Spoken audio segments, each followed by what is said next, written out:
Today, we have the Broadcast Depot people supporting us, and as a sponsor, help make this program happily come together.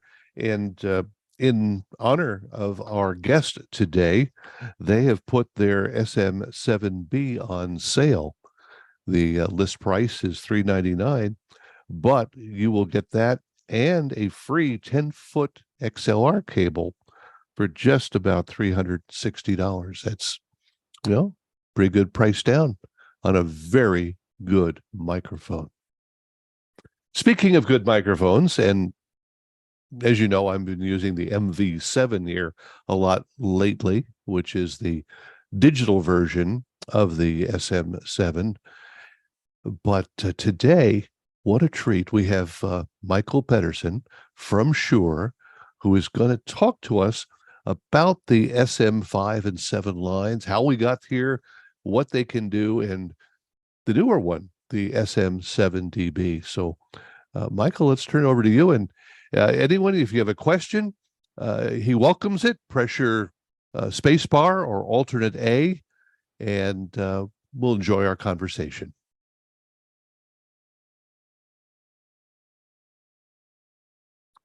Let me unmute your microphone, Michael, and there you go. All right. And let's see if we can share the screen and get this to work properly. Here, I think. Share, please. There we go. And go to slide presentation. How about that? Does that work? You got it. Great. So thanks for joining me. I am indeed going to go through a history of the SM5 and the SM7 and talk about some things and talk about that SM5, which I know a lot of radio people really love. So, for decades, the 5 and the 7 have been very popular for voiceover work. Don't need to tell you guys that. And you ladies, I see Elaine's out there. They all use the Unidyne 3 mic element that came out in 1959. But I want to give you a little bit of ancestry background information about how that Unidyne 3 came about. So if we go back to here's the Unidyne 1 that came out in 1955. You all know that, the Elvis microphone, some people call it. And that was the world's first unidirectional moving coil with a single capsule. You could do it with double capsules before that, but this was the first one that was a moving coil with a single capsule. And here's March 1939, we brought it out. Here's the introductory, basically a sales bulletin. And you can see it was priced at $45. That sounds really reasonable until you realize that's $1,000 in today's money. So it was not an inexpensive microphone. At the same time, we also brought out our first ribbon microphone, the Model 50 rocket microphone. That was not directional. That was basically, they call it semi-directional because the back was closed up. But you might want to know who invented the uniphase principle. The uniphase network is what's inside the microphone that makes it directional. And it was invented by a 24-year-old immigrant from Ukraine named Ben Bauer. And here he is, Ben Bauer, 1937. He was the inventor of the uniphase acoustical network. It was one of his first patents. And that is such an important patent and idea that the IEEE in 2014 gave Shure a milestone award. And here's the milestone award from 1939, but given to us in 2014. If you're unfamiliar with these milestone awards, there's been about 250 given out over the last 50 years. And they recognize ideas and actions and projects that change the world. Breaking of Enigma code won a milestone award. The Apollo 11 moon landing won a milestone award. Invention of stereo sound won a milestone award. And Nikola Tesla's research won a milestone award. So it's a pretty cool neighborhood to live in. Here's Bauer's lab notebook from November 19th, 1937. This is the first day that he actually put down on a paper how to do the uniphase network. And when we found these lab notebooks, they had been lost for 60 years. And I got to go through them and index them. When I got to this page, like literally the hair on the back of my neck stood up because I realized this was the page where we figured out how to do uniphase. I love that little line up there. The following arrangement seems to offer possibilities. Yeah, to change the world with that one page. Here's what the first Unidyne looked like. The first prototype doesn't look like much, but it did operate. And to make it work, he stuck a horseshoe magnet on the bottom of it. That's how he powered it up. So we went from industrial design prototype. This is the wooden prototype of what the Unidyne was going to first look like, to the manufactured products in just under 2 years, as a matter of fact. What was the inspiration for the Unidyne appearance? I always wondered about that until I found this car one day. And this is 1937 Oldsmobile Coupe 6, and you can see it is exactly what the Unidyne looks like. Same number of ribs, everything. It is interesting that Mr. Shure used to drive Oldsmobiles, so I don't know if he actually had this car or not, but it certainly was the inspiration for how the car, or for how the microphone looks. Who created that Unidyne industrial design? It was not Bauer. It was this gentleman seated in the front row. His name Wesley Shure. So you can see Wes Shure. He was the industrial designer. In the middle row there, that's Mr. Shure. He started the company. And in the back, your second in the back row with the little curl hanging down there, that's Ben Bauer. He was the inventor of the insides. After Wes Shure stopped doing work for Shure, he spent the rest of his career at Play School Toys in Chicago, designing toys. Here's the patent for the Unidyne. This is April 8th, 1941. You'll see the name Ben Baumschweiger.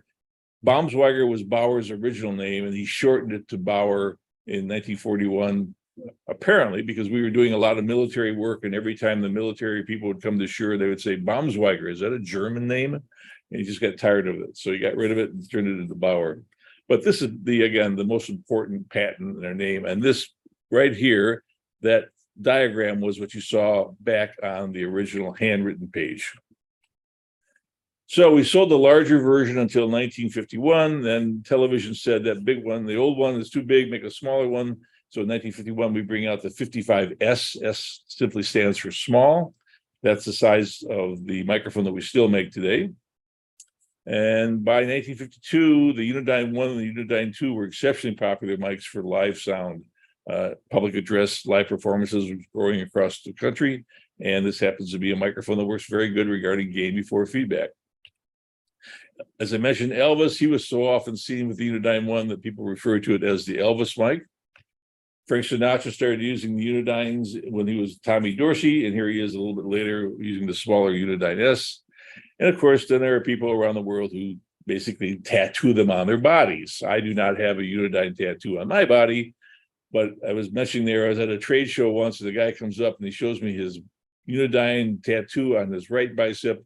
His left bicep was a polar pattern, and he opened up his shirt to show me the frequency response on his chest. So I guess that's really a true Shure fanboy. So the Unidyne 3 came out in 1959. Here it is. Note the Amphenol connector. XLRs had not taken over the world at the moment. And this is an end fire mic, of course, but it is basically the same principle, just shrunk down to a smaller version. Here's the development engineer named Ernie Seeler that created that. Ben Bauer trained Seeler. Ben left Shure in 1957 to go to work for CBS Labs.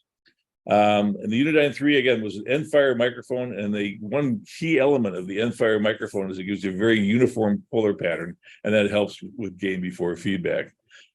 That aspect of it led to the larger concerts like Woodstock and everything else that happened with rock and roll.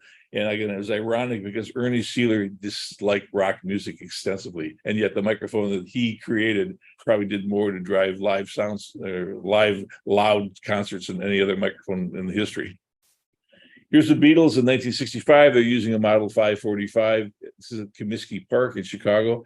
I just like this photo because look really closely. There's a rubber band holding on the windscreen. Most popular microphone in the world, and most popular band in the world. And here they are with a windscreen held on by a rubber band. So Ernie Seeler really wanted the frequency response of the Unidyne 3 to be flat. Of course, it has that rising response starting around 1 kilohertz. And that presence peak, he considered it was a flaw in the design. But yet that presence peak is really pretty much what defines the sound of the Unidyne 3 microphone. So his flaw turned out to be something that everybody loved. This gentleman here, you probably never heard of. His name is Bob Carr. He worked for Shure in the early 60s, and he was a product manager. And he was tasked with figuring out how to get Shure microphones into studios, radio and television and film studios. At that time, we were not very big in those aspects of it. AKG, RCA, and Electro Voice dominated that. So Bob had the idea of coming up with a studio microphone line. That's what SM stood for, by taking standard Shure microphones and painting them a dark finish, putting on an XLR connector, getting rid of the amphinols, wiring them as only balanced low impedance, and if they had an on-off switch, hiding it or putting it behind a plate. So in 1964, we brought out the SM5, which was a variation of the Unidyne 3 element, and SM33, that's the Johnny Carson mic, and SM50, which was an omnidirectional microphone for interviewers, the SM56 and the SM76, and then the SM3, which was never introduced. If you look back here, that is an SM3 back here. This was a ribbon microphone that we were going to bring out to compete with RCA. We built about 20 or 30 of them. A few of them escaped out into the field, but we never sold them. So 1964, here it is, the Unidyne 3 studio microphone, the SM5. The initial market for that was overhead boom use for film and television. There was an SM5A, which was a 50 ohm device, an SM5B, which is a 150 ohm device. And of course, it was expensive. Today's dollar would be about $2,235. So it was not a cheap mic. There's our first ad. You can see the boom microphone. Touted its cardioid pattern, its two-stage windscreen, everything you would want for a boom microphone. But, you know, it's a dynamic microphone. And just in general, dynamic microphones don't work that great when they're 3 or 4 feet away from the sound source. So, but we didn't have condenser mics, as I mentioned. So we're trying to do the best with we can by putting a Unidyne 3 in there. Well, it struggled. It really struggled to get established. But at the same time, it was struggling in this late 60s. Other Unidyne 3 microphones were becoming really popular for live sound reinforcement at rock concerts. So in 1964, we brought out the SM56. That was basically an SM57 with a shock mount at the bottom of it. We brought out the SM57 in 1965. That was the forerunner of the SM58, of course, used for snare drums and guitar amps, most famously used for the President of the United States. SM57 has been used on every presidential podium since LBJ all the way through Biden. They've never had a single failure in that microphone over 57 years. And Shure is proud to tell you all that more lies have been heard through SM57 microphones than any other microphone in the entire world. So, and then we brought out the 58 in 1966, same as the 57. The only difference is the ball grill. The price was $81 when it came out. It's only $100 now. And interestingly enough, the first year we sold 145 units. And we didn't reach actually 1,000 units in sales until 1971. So people may think this was a hit from the beginning. It was not. It was a slow starter. January 1967, the Monterey Pop Festival and the Unidyne SM56. There was a company up in California called McCune Sound. And they were a big rental house, and they did all of the festivals in California. There's a guy named Abe Jacobs, who later went on to fame in New York as a theater sound designer, and he did all the sound system design for them. And he liked the SM56. He liked the way it looked. He liked the fact that you could put it on a stand, you couldn't easily steal it and take it off, and it gave you a lot of great game before feedback. So McCune Sound bought 50 SM56s, and they put them on the front line and the back line at the Monterey Pop Festival and all other festivals at the time. So here's Jimi Hendrix using an SM56. Fortunately, not too long ago, I actually found one of these and bought it. And here is one of McCune Sound's microphones from that time, SM56, that was used on stage with Hendrix and everyone else. So this microphone you see right there with the McCune label on there, and it's McCune number 43. You can't see that very well, but it's actually engraved in there, was one of the microphones that were used for all those famous pop festivals back in the 60s. So 56, 57, 58, they're gaining ground. They're a lot of sound. We're starting to sell more of them, but the poor SM5 is not doing much. So we introduced a third model. We introduced the SM5C. Only difference was that it had a 100 hertz high pass filter in it, and the idea was to get rid of low frequencies as that thing got whipped back and forth on a boom. But again, they weren't using it for booms. It was just not, it wasn't a great microphone for that. So 6 years after its introduction, the SM5 has gained very little traction. The only way to increase its output level is to put a bigger magnet in there or change the voice coil on it. All that very major engineering effort. But unbeknownst to Shure, really, there were radio stations that are starting to use this as a close talk on air mic. These are close, you don't have to worry about the low output level because you got a lot of sound pressure level in it. But for radio broadcasting friends, far fewer were sold than you could possibly imagine. So I'm going to reveal something for you. My question to the audience here, and you can unmute, shout it out if you want, is I want to know during the best sales year of the SM5, how many units were sold in total? It's SM5A plus SM5B and SM5C. And the best sales year ever, how many did we sell? And while you're doing that or shouting your questions, your answers out, I'm going to take a sip of water. So any guesses? 5B. How many? 12. 12? 12 total? A little bit better than that. I'll go with 250, but I think that's low. Chuck, that's exactly right.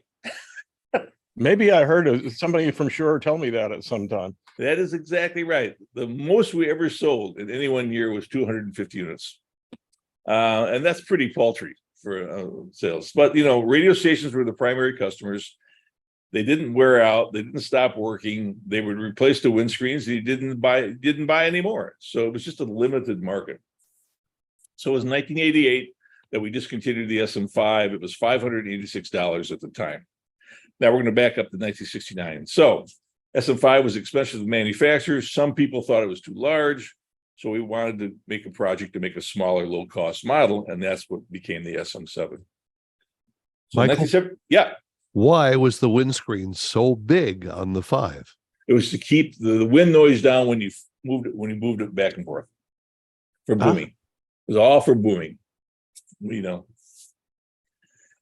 So here it is, 1972.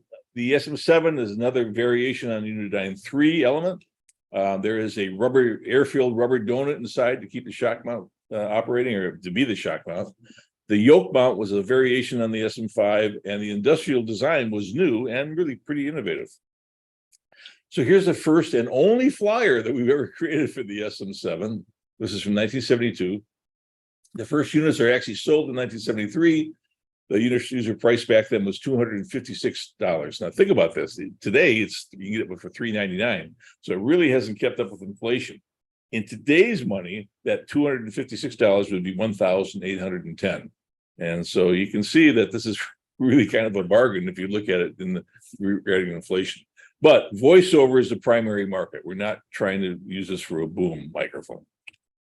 The features of the SM7, I'm certain you know well, is it's got the 4 switches, the 2 switches on the back, which give you 4 different frequency responses. It's got that air suspension rubber donut, a good pop filter, uniform cardioid pattern, and there's no output transformer. That's so it doesn't pick up hum when you're in hum fields. That's why we didn't put the transformer in there. Here's the original SM7 element.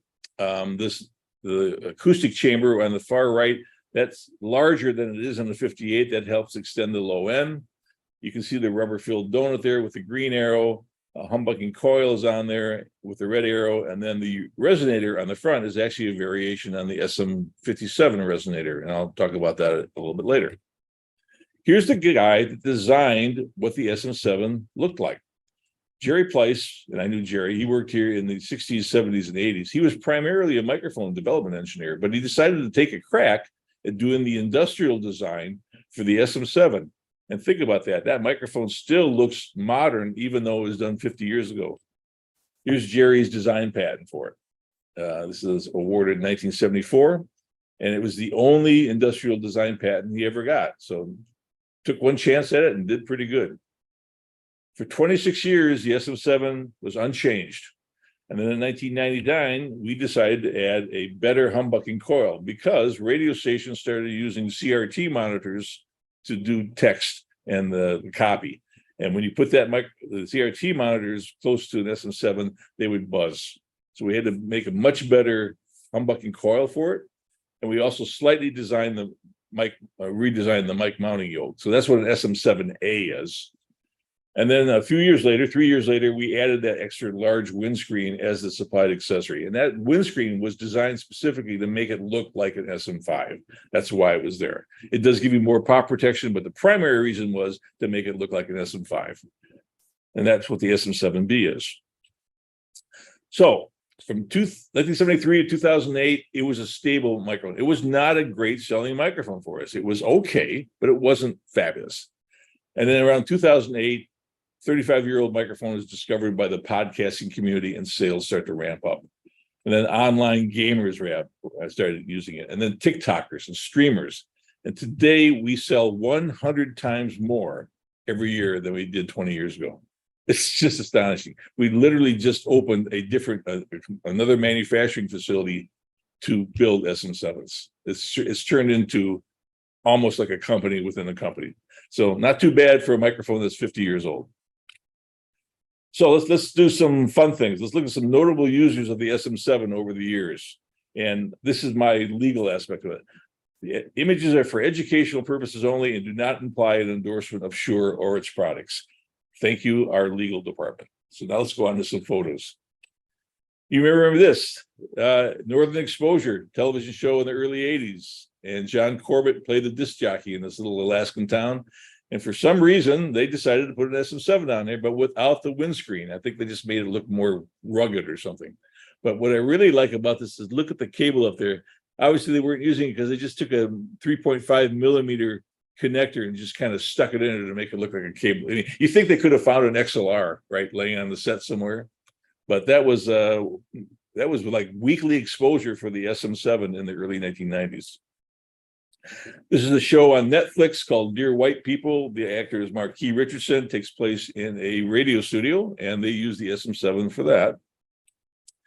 Wolfman Jack, all radio people. He had an SM7 that he would take back and forth between the East Coast and the West Coast. He loved it so much. Robin Quivers on the Howard Stern show. She's always used an SM7. She uses the larger windscreen here. And NPR uses it for their show, for the show 1A as well. NPR also uses Neumann mics, but they have a collection of SM7s as well. In the recording studio, probably the most famous thing was the Thriller album with Michael Jackson, Quincy Jones. This was, a lot of people think that really drove our sales. It made a little bump, but it wasn't much. Though, interesting thing there, though, that is not a Shure windscreen on there. That was a Neumann windscreen that they hollowed out to fit onto the SM7. This is something I found out only recently. It was an encounter with a guy who used to record the engineer and engineer the Rolling Stones recordings. And he said, do you know that a lot of Mick Jagger's vocals are on the SM7?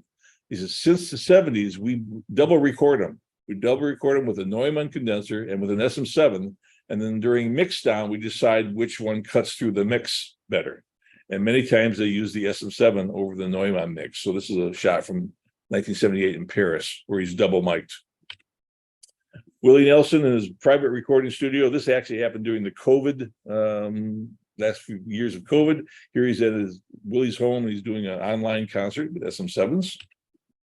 Podcasting, here's Bruce Springsteen and former President Obama, each on an SM7. Actress Anna Faris has a podcast called Unqualified that she uses an SM7 on. And Mark Moran is WTF. Here's Barack Obama and Mark with their SM7s as well. And here is, of all people, Apple using an SM7 for a live press conference. Now, you might look really closely at this and just give you an idea that Apple is so paranoid about this that they've taken black tape and they've covered up the Shure logo here and they've covered up the Shure logo there, so you can't see what it is. You would think that a company that big would not be so paranoid, but nope, there they are covering it up. But what I'd like to say to you, Apple, is that the SM7 still uses the first firmware that we ever put into it in 1972. That's a joke. So let's finish up this aspect of it. This is just some interesting aspects of questions that I come up to frequently. What does Unidyne mean? The first time we used the term was in 1939 for the Unidyne Model 5. Uni equals a single mic element and unidirectional pattern. Dyne equals a dynamic mic element, and it's a unit of force used in acoustics. So it has various meanings. We've had a trademark on that term Unidyne since 1960. Can a performer damage the SM7 with an excessive sound pressure level? No. No human can damage a dynamic microphone, because what happens is that if you even could yell that loud, the diaphragm moves about 1/1000th of an inch and hits the magnet structure and doesn't move any farther. It would be distorted, but no one's going to blow out a dynamic microphone. Was Unidyne 3 ever patented? It was in 1966, and the next drawing here is the patent drawing. We're using a 545 or an SM57 to show you this. This is the patent, the utility patent for the Unidyne 3. Ernie Sealer, as I mentioned before, was the person that was credited with the patent. And this simplified acoustical analog here, that's the same network that we saw back in that 1938 drawing from Ben Bauer, the 1937 drawing from Ben Bauer. So the 57 and the SM7 use the same element. Kinda. They're close. The 7 diaphragm is the same shape and size as a 57 diaphragm, but it's not as thick and it's more compliant. The SM7 voice coil is much thinner wire and has 3 times as many turns as the SM57 voice coil. And the resonator that we used at one time for actually decades, we would take the grill for the 57, and as a step in manufacturing, we would saw off the top part of it, and that last part that was left over was used as the resonator on the SM7. Now the SM7 has its own molded diaphragm, but manufacturers, they always say, oh, well, we can just take that and saw it off and we don't have to have a different part. So that's where the resonator comes in the SM7 from an SM57. The origin of the SM7 model number, it was just a sequence. We had the SM3, which we never brought out, SM5 in 1964, SM7 in 1973.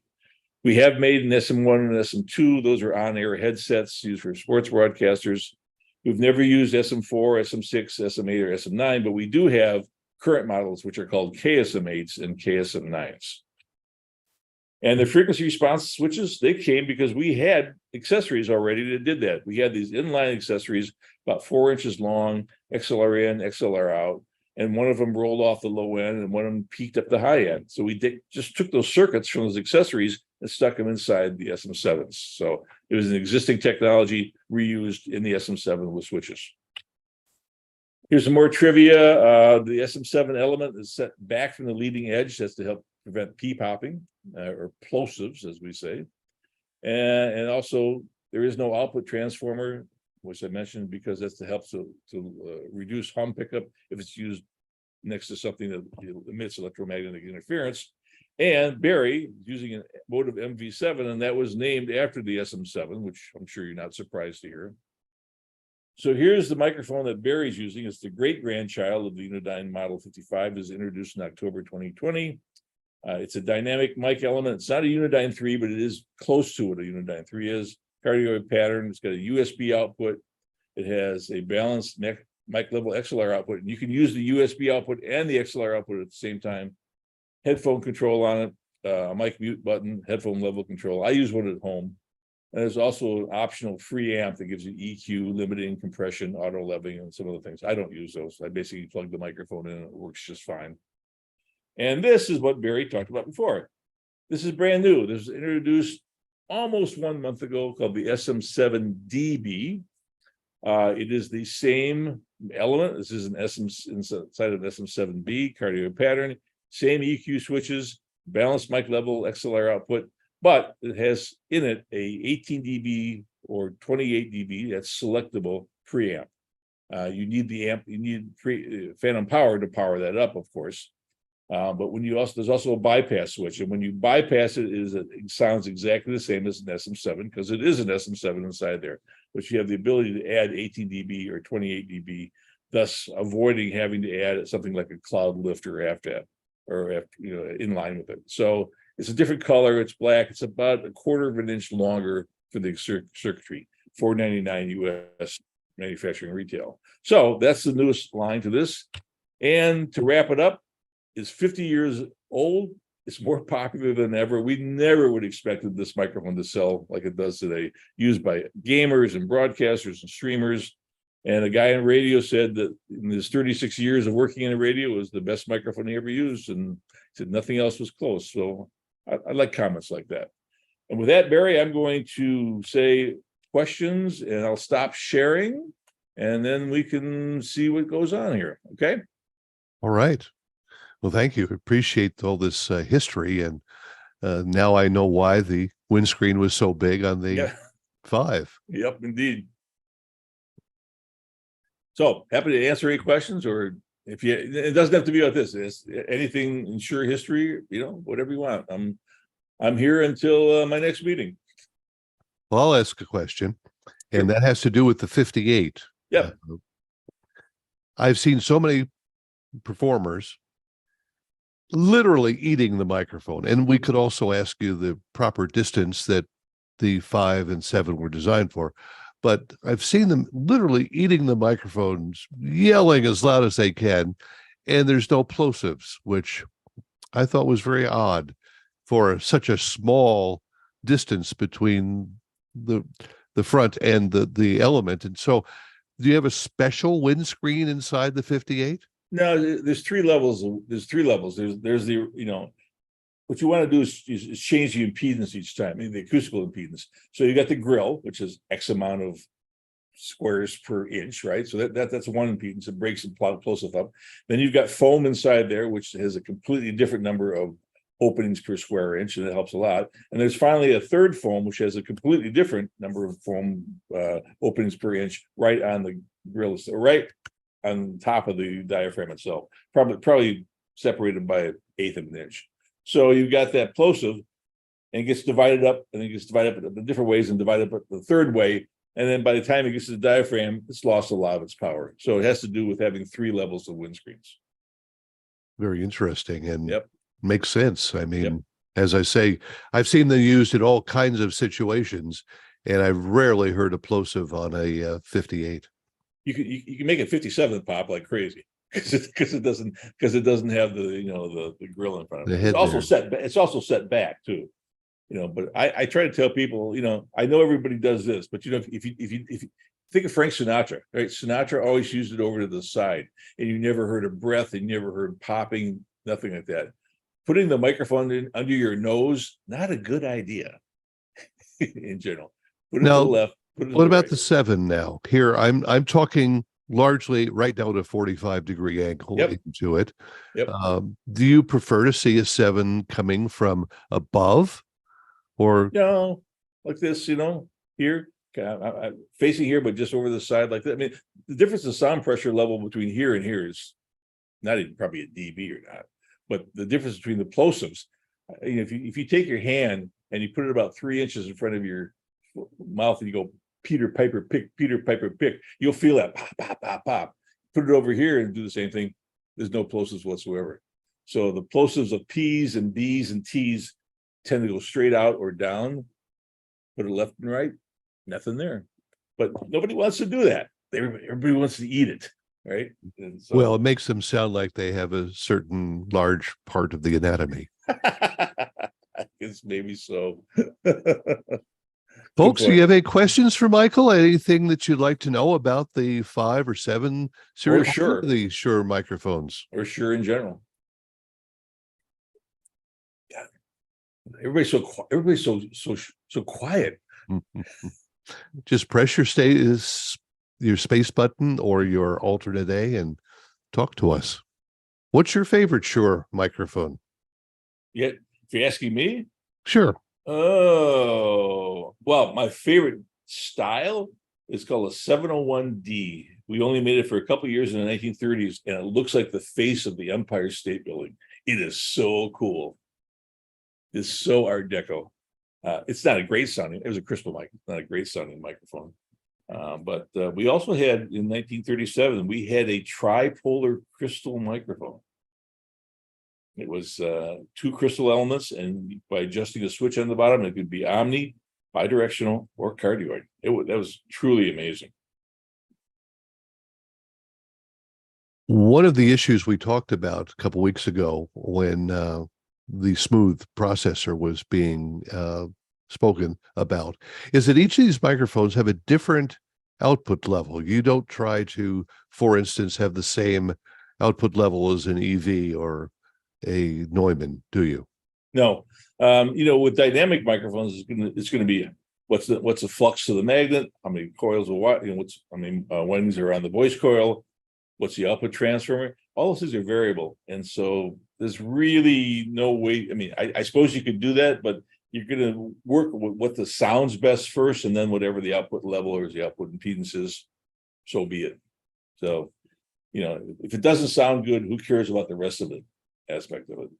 And that's the point. I've seen a circuit that was designed for KHJ's studio, the Boss radio out of the 60s and 70s. I don't remember precisely if it was a Shure, but it seems in the back of my mind. But the point was that they purposely peaked the audio up in that 2.4 kilohertz range. Yep. Yeah, we didn't mean to.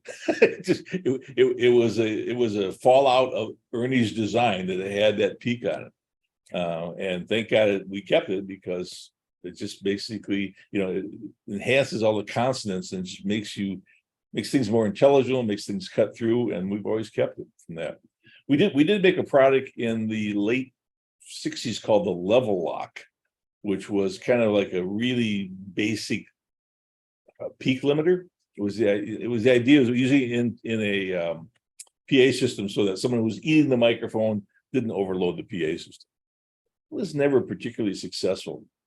About 20 years ago, someone decided to put it on drum mics. And now these level locks that we used to sell for like $150 are now going for thousands of dollars online, just to create the sound of this kind of bad limiter. So, I should have kept mine. Exactly. Yeah. I mean, we should have kept ours. It was just the weirdest thing where you just never know where these things catch on.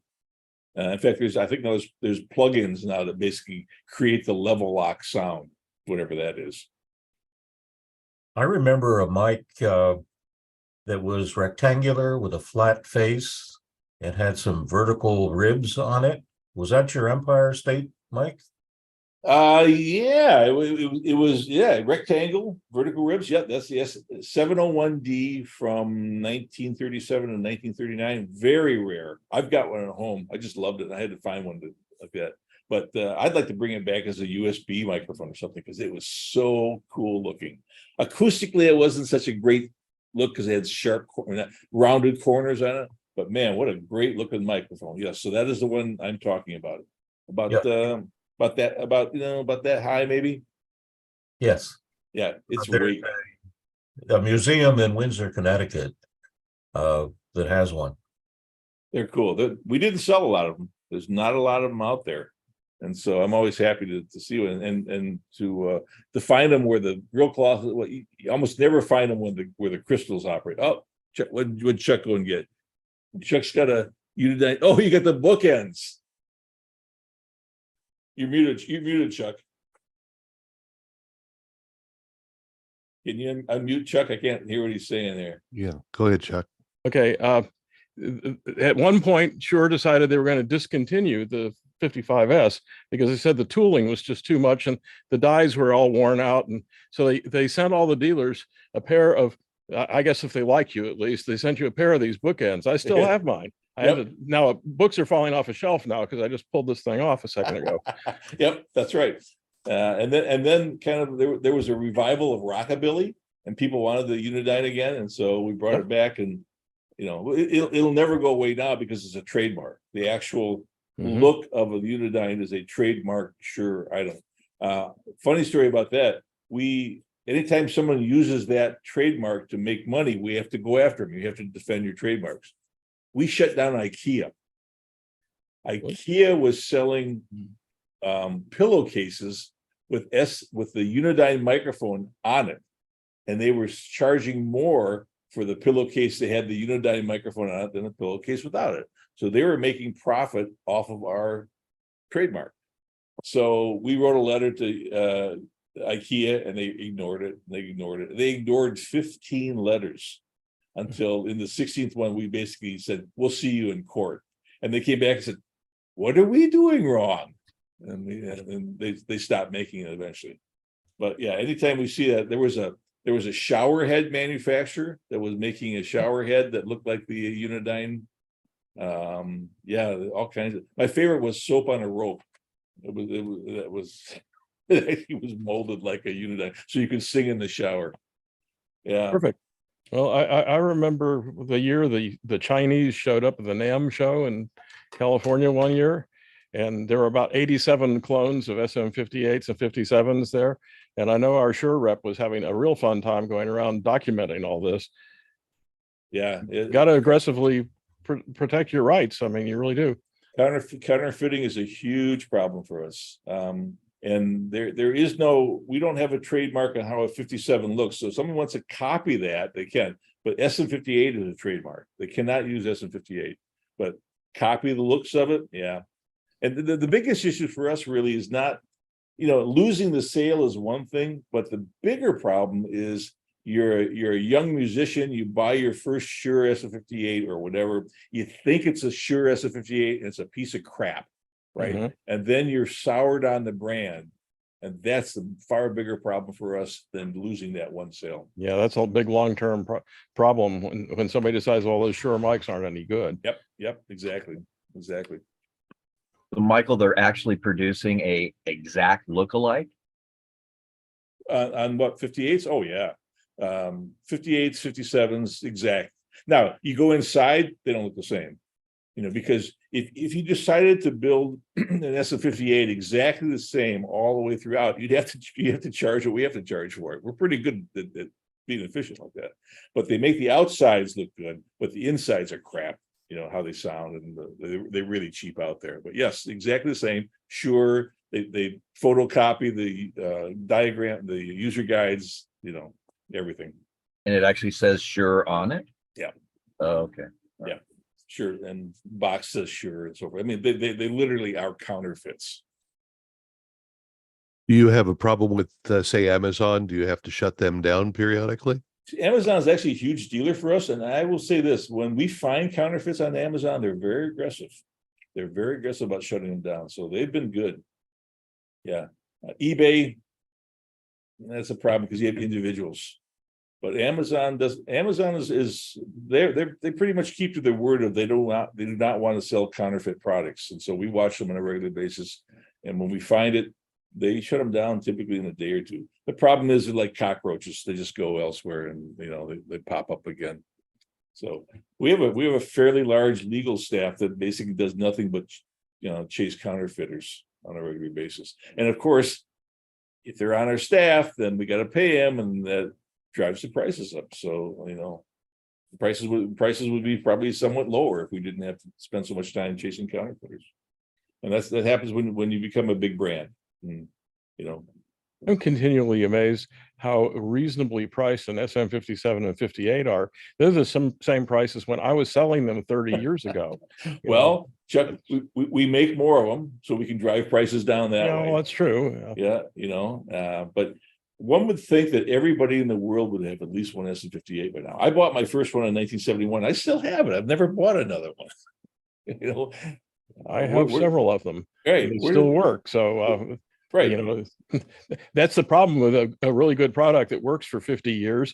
I don't need another one really, although I just did buy a couple of Shure microphones recently. But Mr. Shure, I mean, he named the company his family name, right? It wasn't like Microphones Incorporated or something. And Mr. Shure wanted to make certain that it was a name that would be proud of. And so the fact that we made microphones that last for all these years and you don't have to replace them, that's okay with us. I'm just looking at I see some meeting chat here. PZM microphones for stage. We cannot use the term PZM. PZM is a trademark of Crown. We say boundary microphones, but we do make boundary microphones for the front of stage. Is there a way to tell the vintage of a 545 SD? Yeah, well, there's no serial number on it. I can tell by looking at various aspects of it, like the label and so forth. If that person who wrote that wanted to send me a picture of the 545 SD, I can probably give you an estimate of when it was made. I don't think you've got my email out there, but if you want my email, contact me. It's Pettersen. Oh, there it is. Yeah, but photos would be better. Email is Petterm, Petterm, Petterm at Shure.com. Petterm@Shure.com. And send me photos, and I'll be glad to give you an estimate on it. The badge is the most important, is the badge, because there'll be the logo will be something, and there'll be some other things, but there are no serial numbers on there. What else we got here? Variable shotgun for pattern coverage. We make shotguns, but we don't have one where you can vary the pattern on that. They're just long, middle, short, long, medium. What's the XLR connection versus the new RJ45 network connection? I cannot comment on that because I don't know about the RJ. I mean, I know what an RJ45 connector is, but I don't have any comment on that. Oh, there's 701D crystal modified microphone on reverb. How much do they want? It's got to be a lot of money. It's such a cool microphone, though. I love that mic. $945. Oh my God. That's 300 maybe. Maybe. Yeah, it's here's the other thing now. So, the generation from people are born in the 30s and the 40s, they're passing away. The people go in the attic and they find a Unidyne microphone and they get so excited. Oh, Grandpa's microphone, it must be really, really valuable. We sold a lot of Unidynes. They're not very valuable because there's so many out there. Lane wants to know what Shure's biggest market is these days. The biggest portion of our business is wireless mics. That's what we sell the most of. But the second biggest is conferencing. We make a lot of array microphones, basically, that go into the ceiling of conference rooms, and they're in the 2x2 square. There'll be 150 or so small microphone elements, the MEMS microphones, and with that and software, they basically, someone starts to talk, and within milliseconds, all these MEMS microphones are acoustically aimed at the person to pick them up. It's true. It's truly an amazing technology. So that's one of the biggest markets that we've got, is conferencing now, because you've got companies like, MasterCard comes in and say, oh, we have 1,000 conference rooms. We want two per conference rooms. And so that's a huge market for it as well. It's not a mic, but is there still a V15 stylus? No, we have not. We started making cartridges in 2018. Cartridges had fallen to be 0.5% of our business, 0.5%. But there's a company in Japan called JICO, JICO, that makes really, really good replacement styli. So if you're looking for a replacement styli, look for JICO. But we got out of it because it was just too small, and primarily we couldn't get good parts anymore. All of our suppliers had gone out of business or left, and so we couldn't get good diamonds, we couldn't get good bushings, and the stuff that we were making didn't pass our own tests. And we said, that's it, we're out of here. So that's why we don't do hi-fi anymore. Well, I find it awfully hard to believe. A station I worked for in Boston used V15-2s on the air. Yep. And we were replacing styli constantly, but they sounded amazing. Yeah. Well, did they do back queuing? Did they back queue with? No, this was an easy listening station. Okay. We used huge Fairchild turntables, SME arms, and the Type 2. Yeah, we made phono cartridges for 80 years, 1937 until 2018. But the other thing I was going to say is that all our tooling was wore out. If you would see the tooling we were using to make this, it was 1950s stuff held together with duct tape, and and the companies that made all that tooling for us, they were long gone. So you couldn't go back and recreate a lot of stuff. So between that and the fact that it had grown to such a small portion of our business, and conferencing was growing, and wireless microphones was growing like crazy, it's amazing. I was going to tell you about something, because I don't know how many of you guys use wireless microphones, but we've got something now called Axient Digital, which is really what it does is astonishing to me. But one of the things it can do, and I'll just tell you about the biggest feature it does, is that while you're operating, it kind of keeps a bank of unused frequencies in reserve. And when there is an interference happening, the receiver changes to a new frequency and then sends out a signal to the transmitter to change to that new open frequency, and it happens in less than half a second.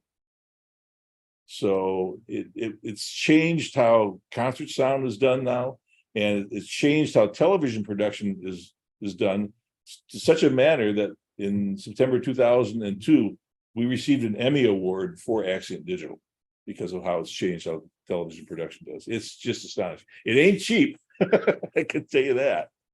But this ability to keep open frequencies in the reserve, know that there's frequency, and then change things like that, just astonishing, you know. I've seen a lot of churches and other groups like that using wireless mics from Shure, and they seem to be very robust. Yep. And don't break down all that often, which is nice. Yeah. Michael, do you have a museum of microphones there in Chicago? We do. We've got we have in the building I'm in here. On the first floor, we have what we call our Great Hall, which is kind of our miniature museum. That's what we take guests through, and we show interesting things from there. And there's probably 100 items in that, I would guess. But then in the archive, we have at least one of everything we've ever made. Now that's really kind of an archive. We have the shelves that are on wheels that the shelves crank together like this. But we can go back there. We have a large database we can look up, and we can find any product. At least one example. I like to have two, but at least one example of every product that we've ever made. So people love that. You know, that's kind of cool. I say, well, we've got 4,000 items here. It's going to take a long time to go through them all. You ever thought about bringing those to Las Vegas for a display? No, because if we lose them, we can't replace them. Well, that's true. That's true. We one of the things we have back there is we have Ben Bauer's prototypes that he made in 1938 that led up to the Unidyne microphone. The insurance company we have, they will not insure it. Wow. Because you can't replace it. You know, it's priceless. So for those of you that weren't here at the very beginning, we were commenting on some of the museums like the one that Chuck has down there in Texas, and Bob Paquette had out in Milwaukee, which apparently is now in Medford, Oregon. Medford, Oregon. Yep. And it's amazing to see some of the things. Yes, I did find them. And do they do tours, or do they do if we don't do tours for the public? If you're in the industry and you contact us ahead of time, hey, I'm going to be in Chicago, I'm a broadcaster, or that, we can accommodate them. But there's not like, it's not like every Monday we do a tour. Oh, these are photos from Bob's. Yes. Yes. And also someone said something, you mean things get lost at trade show? Yes, things get lost at trade shows. Oh man, yeah. Bob was just amazing. Look at those things, man. It was so cool. And he knew every single microphone and what was something about it. There he is. By the way, he in his casket, there is a Unidyne 2. He has to be buried with a Unidyne 2. Wow. I hope there's a WOR mic in there somewhere. Yeah, there could very well be. Look, I mean, just he started collecting this stuff before anybody was interested, right? That's how he got it all. He had an example of one of the Telefunken microphones that Hitler used during World War II. I mean, we don't know if it was used by Hitler, but it was the same model number as the same model that was during World War II. It's just, yeah, all the RCA stuff. There's one. Hey, there you go. Yep. It was astonishing. It's amazing. There's a W2XR. It's gonna be very old. It's the original WQXR. Yeah, I see Steve asked about new market since the comeback of LP. I did some research on that, Steve. In 2000, when was it? In 1970, there were 500 million LPs sold in 1 year. Last year in 2022, there were 40 million LPs sold. So, I mean, it may be a resurgence, but it ain't even close to what it used to be. So, well, we won't get back in that business. It'll have to be a smaller company somewhere. That's what's inside. Is that inside of a? What's in? I don't even recognize that microphone. Yeah. Yeah. Look at those. So cool. He was just so gracious, as I said earlier. I showed up with no notice, and he just welcomed me in. And Yeah, oh yeah, yeah. There is a book out, by the way. There's a. I don't know the family was selling them. I know where they went. It's just basically we got one here. Let me just read what it says. It says the history and evolution of the microphone. I see them on eBay right now.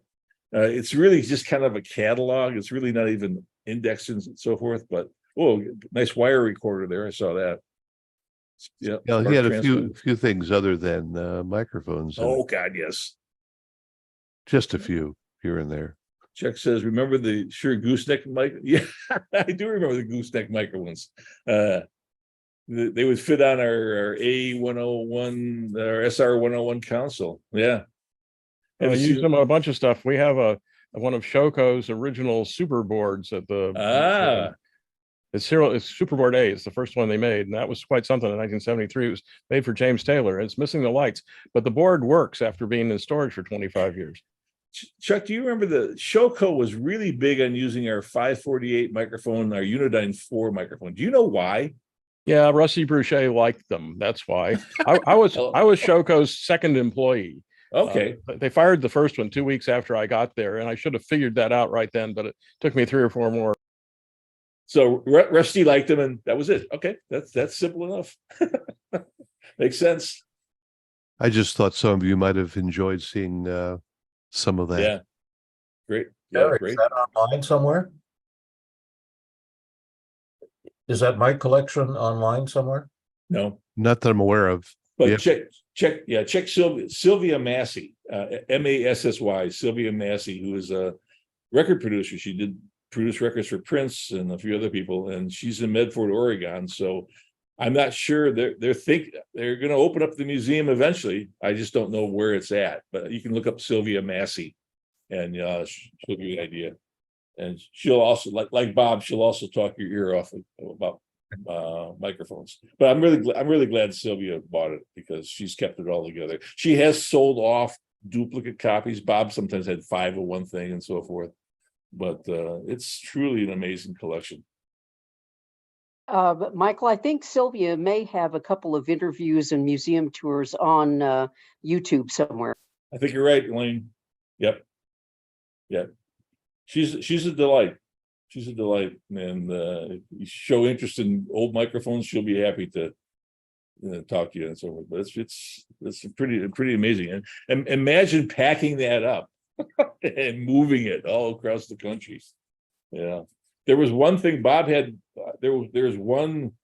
My big white whale, to quote Mr. Melville, is a really Art Deco mic stand that Shure sold in around 1930, that had a really big, heavy condenser mic up on top, and at the bottom there was this very stepped Art Deco type of design where you would put the power supply underneath there. It was so cool, and I only had seen one in photos, and Bob had one, and there was a note that was stuck on there, is that to his kids: when I die and you sell out this collection, call Michael Pettersen at Shure, because he's interested in this. So Sylvia bought the entire collection. So they weren't going to sell that. But then Sylvia gets this, she finds this note, and she says, "Are you guys still interested in this mic stand?" I said, "Yeah." And she says, "Well, let me look up, let me see what the appraiser valued the mic stand at." And she says, the appraiser says the mic stand is worth $24,000. And I said, "You can keep it, Sylvia." I didn't want it that much, but it's I think we didn't sell many of them, and then because there was so much metal in it, it was probably scrapped during World War II during metal drives and so forth. But it's a cool looking stand. Michael, during World War II, did Shure have any specific product that the military wanted, like collar mics for Yes. divers and stuff? Yep. Or aircraft? Yep. In January 1942, we had 100 people working for us. January 1943, we had 1,000 people working for us. Six days a week, 2 shifts a day, making throat microphones, or collar microphones as you call them, handheld microphones, earphones, or the drivers for the earphones, I should say. And at our height, I guess by early 1944, we would build over 1,000 of the throat microphones per day. So yes, and as a matter of fact, it was during World War II that when we started building things to military spec, the war ends, Mr. Shure looks backwards and said, this mil spec stuff, it costs us more money, it's harder to make, but the products last longer. And he made the decision then to build consumer products to mil spec. And we still do that today. That's why our stuff is so robust. Sounds like we could have a whole program just on those microphones from. Yeah, they're pretty interesting. They're pretty interesting. And I also found out in World War II, before World War II, we were building microphones for hearing aids. Because hearing aids back then were not so small that you put them in the ear, you would put them in your pocket, or you would put them, like that. And so we were a prime supplier of hearing aid microphones in the 40s. You are still doing headsets. As far as with headphones with booms, yes. We've never been really successful in that. We've got them.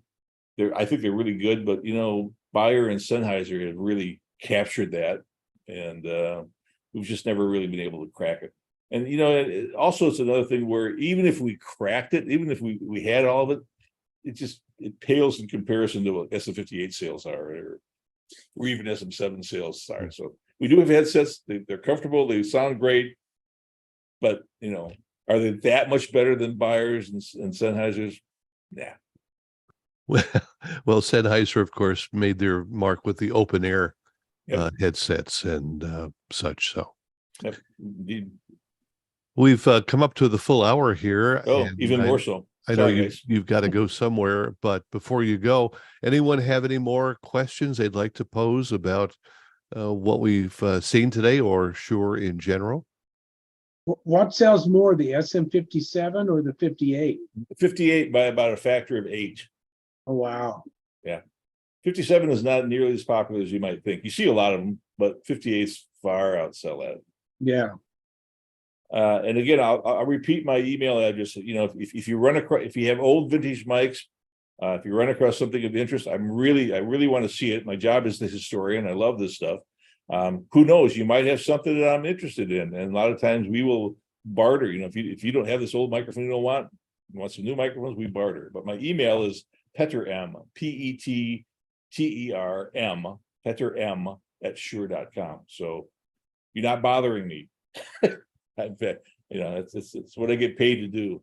I have the best job in the world, by the way. Just so. Well, we sure have enjoyed having you for this past hour or so. Thank you, Barry. Thank you. Invite you to come back again. I would be happy to do. I've got lots of presentations. We just have to decide maybe when you want to do. I worked with the White House for 25 years, behind the scenes at the White House with Shure. And if you ever want to talk about why they use 57s and all what goes on behind the White House, that's a presentation I've got ready to go. Hey, maybe we can do that. Hey, Michael, if you get to Texas, give me a line and drop by the Texas Broadcast Museum. You'll see some of your stuff. I've heard about the museum, Chuck. I would love to do that. Thank you for the invitation. Be happy to have you. Great, man. That's wonderful. Thanks for your attention, everyone. And All again, we'll be in touch. I want to Okay. talk to you about that, and I have an idea. We'll see what fits your schedule. okay, great. Thanks, guys and ladies.